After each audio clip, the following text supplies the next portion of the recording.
Hello बच्चों, यहाँ प्रश्न है यदि 3 बाई 3 कोटि के अवयव ए का प्रतिलोम ए है तो ए का वर्ग का मान क्या होगा, ये ज्ञात कीजिए। तो चलिए इस प्रश्न को हल करते हैं। तो इस प्रश्न में अगर मैं मुख्य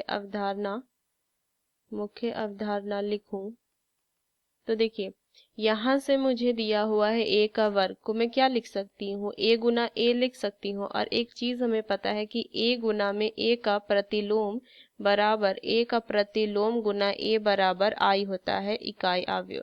तो इस चीज का इस्तेमाल करके इस प्रश्न को हल करते हैं। तो ए का वर्ग का मान मुझे ज्ञात करना है, तो इसको मैं लिख सकती हूँ ए गुना ए।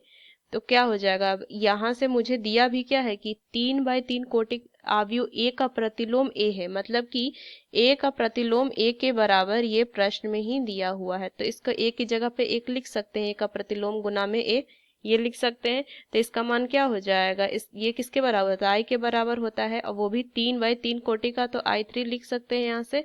और आई क्या है, इकाई अवयव। तो यहाँ से मैं क्या लिखूंगी कि ये हो जाएगा एक इकाई अवयव, वो भी 3 बाई 3 का, जिसका विकर्णीय अवयव तो 1 होते हैं और सारे जो अवयव होते हैं वो 0 0 0 होते हैं। तो देखिए ये हो जाएगा 3 बाई 3 का। तो कौन सा विकल्प सही है, अगर मैं देखूं तो ये मेरा सी विकल्प जो है वो इसका सही उत्तर है, ये सी विकल्प। तो इस मुख्य अवधारणा का इस्तेमाल करके मैंने इस प्रश्न को हल किया। आशा करते हैं ये प्रश्न आपको समझ में आया। धन्यवाद।